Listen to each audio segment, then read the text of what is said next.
Vamos de inmediato a Caracas, Venezuela, donde se realiza una vigilia por la libertad de los presos políticos en la Plaza La Castellana, al este de la capital. Conectamos en directo con nuestro periodista Luis Alejandro Laya. Luis, ¿qué tal?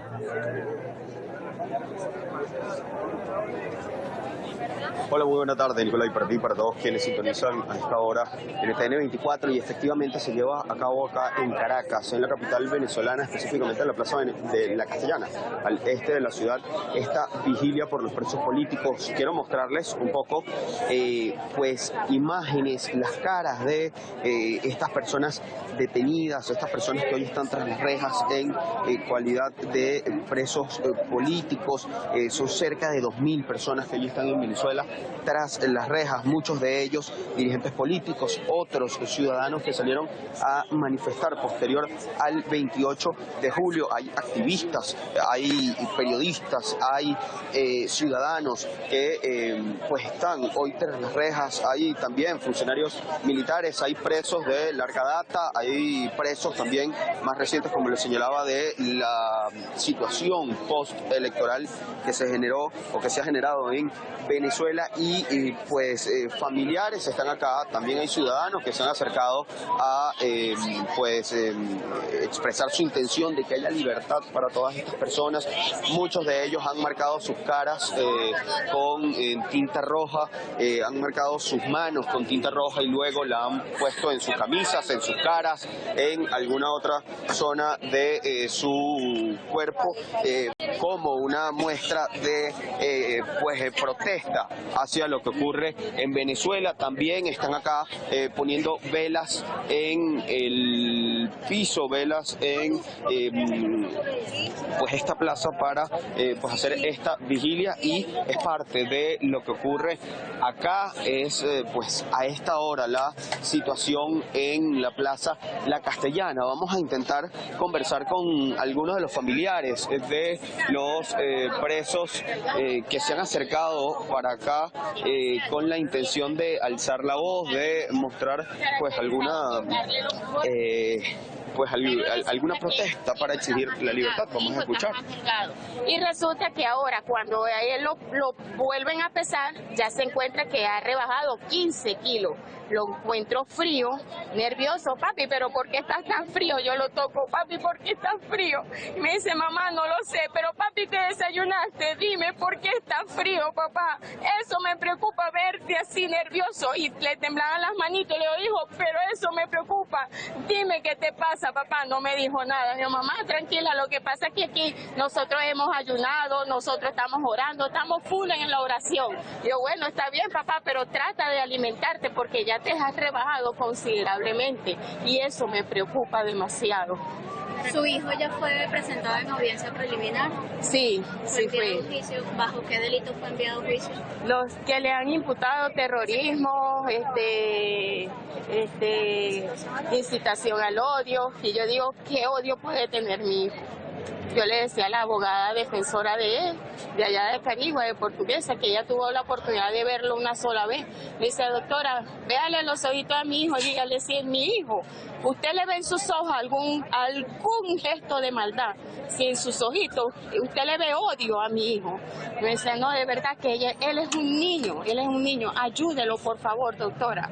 Ayude a mi hijo, por favor. La fiscalía Parte del relato de familiares de presos políticos. Escuchamos a la madre de Miguel González, un joven detenido en Acarigua y que pues denunciaba la situación que ha vivido su hijo, que ha perdido peso, que está recluido, acusado de graves delitos en esta circunstancia postelectoral. Vamos también a conversar con algunas de las personas que vienen a pues manifestar, a protestar acá en la Plaza La Castellana. Vamos a hablar, señora, ¿qué las motiva a estar aquí el día de hoy? ¿Cuál es la exigencia que hacen ustedes el día de hoy acá?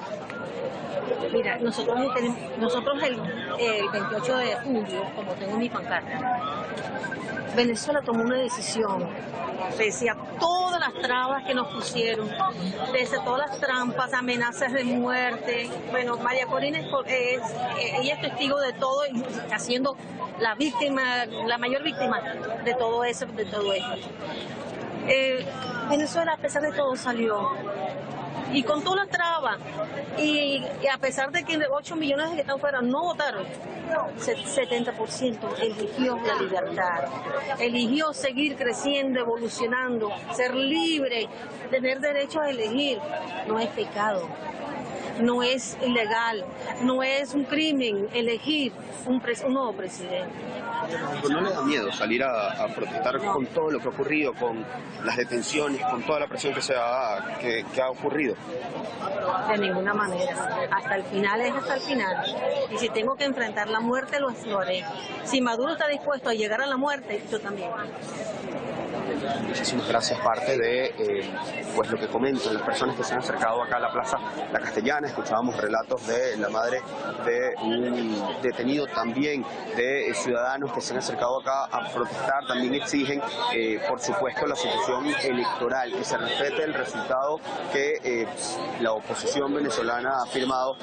Ocurrió el pasado 28 de julio, que fue la victoria de Edmundo González Urrutia, según han señalado desde pues el Comando 20 de Venezuela, desde el Comando con Venezuela y desde la dirigencia de María Corina Machado y Edmundo González Urrutia. Es parte de lo que se vive acá en la Plaza La Castellana, al este de la capital, y pues con ello volvemos al estudio. Vamos a continuar acá esperando que se realice esta vigilia, que culmine esta vigilia, y por supuesto tener los testimonios de los familiares que se han acercado acá al lugar, de las personas que han venido a expresar su exigencia a la dirigencia política, y también ante la situación de detenciones, persecución y hostigamiento que ha ocurrido en Venezuela, tal como lo han denunciado y ustedes han podido escucharlo. Es la información desde la capital venezolana. Volvemos al estudio. Gracias, Luis. 5:17 de la tarde. Vemos precisamente las imágenes en directo allí mismo de esta manifestación de presos políticos en Venezuela, familiares de los detenidos injustamente que exigen la liberación de sus seres queridos. Los periodistas, por supuesto, cubriendo esta manifestación, que es la noticia del día en Venezuela. Y por eso estamos ahora con Eduardo Battistini, que es el presidente del partido político Primero Justicia en el exterior. Eduardo, bienvenido. Saludos, Nicolás, y saludos a todos los que nos ven a esta hora. Eduardo, fue una farsa ese anuncio de revisión de los casos de presos políticos en Venezuela. Anunciaron la revisión de más de 200 casos y finalmente nos quedamos esperando la liberación no solamente de esos casos, sino además de los 2.000 detenidos injustamente en Venezuela. Mira, como todo lo que el régimen hace, o sea, si hay algo que el régimen no cumple ni años, como decimos en Venezuela. Y no solamente es que no liberaron a los 200 y tanto, 238 creo que era la cifra que habían planteado, sino que además tuvieron meses diciendo, Nicolás, que no habían menores de edad detenidos, que era mentira, que habían adolescentes, niños y niñas injustamente detenidos. Y gran parte, apenas el 10% de los liberados fueron niños, niñas y adolescentes. Todavía quedan más de 90 tras las rejas injustamente. Y lo que se demuestra es que al final Maduro utiliza los presos políticos como monedas de cambio. Es decir, Maduro cada vez que tiene una coyuntura abre como una gran aspiradora y se lleva una gran cantidad de venezolanos y los detiene de manera ilegal. Y los mantiene allí entonces para empezar a ganar concesiones y a tener prebendas en una negociación, y utiliza a esos presos políticos para ir soltándolos poco a poco y obtener o liberación de sanciones individuales, o como vimos en alguna oportunidad que devolvieran a Alex Saab, o como vimos en otra oportunidad que devolvieran a los sobrinos de la primera dama que estaban involucrados en temas de narcotráfico. Es decir, al final a Nicolás Maduro la libertad de los venezolanos no le interesa. Lo único que le interesa con los venezolanos es poder utilizarlos como monedas de cambio. Y lamentablemente lo que vemos es que hoy en Venezuela hay más de 2.000 presos políticos. Vemos esas madres, como lo que tú escuchabas ahorita ahí en ese testimonio, esas madres que están desgarradas por ver a sus hijos de manera injusta tras las rejas, y que al final del día lo único que hicimos los venezolanos y lo que hicieron esos venezolanos que hoy están lamentablemente secuestrados por el régimen es salir a defender lo que millones de venezolanos decidieron, que es que Edmundo González fuese presidente de la República. Votar no es un delito, votar no es un crimen, defender el voto de los venezolanos es un derecho, es un deber constitucional. Quienes están al margen de la ley y quienes están traicionando la Constitución son quienes desde el poder están reprimiendo al pueblo simplemente por querer que la verdad se imponga. Un caso que sin duda da muestras de lo inoperante que es la justicia en Venezuela, lo amañada que es esa justicia madurista, casos que se le armaron a los presos políticos sin un fundamento jurídico, sin pruebas claras, sin un proceso realmente legítimo, y por eso Venezuela, o el madurismo más bien, está hoy por hoy en la Corte Penal Internacional bajo la lupa internacional, y la CPI precisamente comenzará este lunes una semana de reuniones en La Haya con una agenda que aparentemente prioriza otros temas por encima de la situación de Venezuela, pero hoy los venezolanos en más de 150 ciudades del mundo le están haciendo un llamado claro a la Corte Penal Internacional. ¿Qué esperan los venezolanos de La Haya? Mire, lo que esperamos es que sean consecuentes en tiempo con lo que está pasando en Venezuela. No pueden los tiempos de la justicia internacional ir a 5 kilómetros por hora, mientras los tiempos de la represión en Venezuela van a 1000 kilómetros por hora. Creo que ese diferencial de velocidad con la que actúa la Corte Penal versus la rapidez con la que actúa la represión, lo que va dejando es cada día más saldo de injusticia dentro de Venezuela. En Venezuela es indiscutible que se cometen crímenes de lesa humanidad. A ver, son casi ya son 14, perdón, los venezolanos que han muerto, que han sido asesinados bajo custodia del Estado. Eso en cualquier país del mundo no solamente es un crimen, sino es algo que debe ser sancionado de manera inmediata. Pero ¿cómo es eso, Nicolai, que en 48 horas el régimen de Maduro secuestra a 2000 venezolanos y los acusa de terrorismo simplemente por salir a las calles a pedir que se respetase la verdad de lo que pasa? ¿Cómo es eso que a los presos políticos se les niega la atención médica? Y vemos como, por ejemplo, hace unas semanas atrás un dirigente del Estado, Anzoátegui, moría porque después de 40 días que no dieron atención a su pierna por ser diabético, tuvieron que amputársela, y en el proceso de la amputación de su pierna falleció. Es decir, en Venezuela no solamente se cometen crímenes de lesa humanidad por represión, por muertes bajo custodia del Estado, por los presos políticos, por las torturas que han sido víctimas miles de venezolanos, sino también se cometen crímenes contra los venezolanos, por ejemplo, con el caso de la alimentación. Hemos visto cómo el tema de las cajas CLAP, que son el nido de la corrupción o uno de los nidos de la corrupción de Nicolás Maduro, le llevan a las comunidades, yo en estos días lo denunciaba en mis redes sociales, alimentos en estado de descomposición, en mal estado, de mala calidad, con sobreprecios. Cuando tú también juegas con el hambre del pueblo de Venezuela, también estás cometiendo una violación a los derechos humanos. Yo lo que creo, no solamente de la Corte Penal, Nicolai, sino de la comunidad internacional en general, nosotros lo que esperamos es que haya un poquito más de empatía con el oprimido, porque a veces pareciese que la diplomacia está más como al servicio del opresor que a la defensa del oprimido. Y hoy claramente el pueblo venezolano es víctima de un sistema que de la A a la Z está diseñado para violar los derechos humanos. Sí, parece además un respaldo a cuentagotas, ¿no? Porque llevamos desde el 28 de julio denunciando un fraude electoral, además defendiendo la victoria de Edmundo González, no con otra cosa, sino con las mismas actas que el régimen se ha negado a presentar. Y aún así los gobiernos que de manera decidida reconocen a Edmundo González como el presidente electo que debe asumir el poder el 10 de enero, pues se van sumando a cuentagotas, ¿no?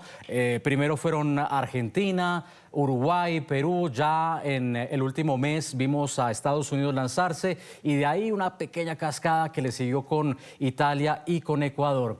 ¿Qué decirle a esos gobiernos del mundo que aún están dubitativos? Porque es que algunos están exigiendo todavía transparencia, y resulta que es que se nos está acabando el tiempo. Ya a la vuelta de un mes prácticamente tenemos la transmisión de mando en Venezuela.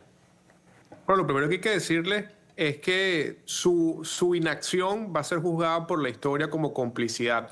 Es decir, cuando hay unos hechos tan evidentes que están a la vista de todos, por ejemplo, yo puedo relatarte 500.000, pero te voy a redactar uno solo.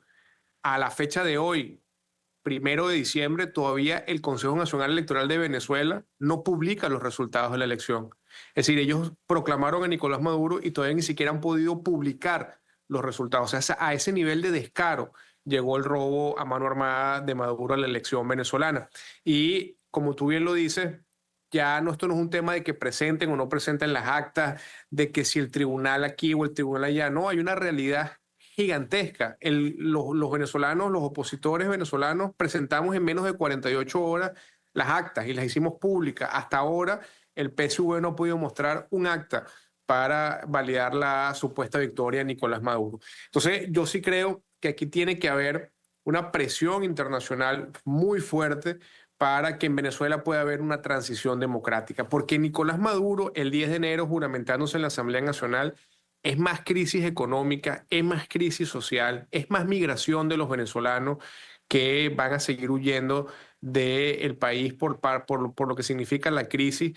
Hoy, por ejemplo, yo veía un informe de temas económicos en Venezuela, y Venezuela es el país de América Latina que por cada dólar que produce un venezolano, con todo el esfuerzo que significa producir hoy en día un dólar en Venezuela, le quita el 60% en retenciones de impuestos, Nicolás. Es decir, además de que es un sistema que está hecho para quebrar el país, los pocos empresarios, que no son los que están enchufados al régimen, porque esos sí tienen billete para tirar para el techo, como decimos en Venezuela, pero los que se esfuerzan y los que todos los días tratan de producir para sobrevivir en Venezuela, además el régimen les confisca el 60% de su producción a través de los impuestos. Es decir, no es viable un país como el que tenemos con Nicolás Maduro en el poder, pero yo sí creo que entonces la comunidad internacional tiene una responsabilidad de acompañar, y yo siempre lo digo en tu programa, Colombia tiene una gran responsabilidad y el presidente Petro tiene una gran responsabilidad en cómo puede ser ese desenlace de la transición en Venezuela, porque si Colombia no entiende,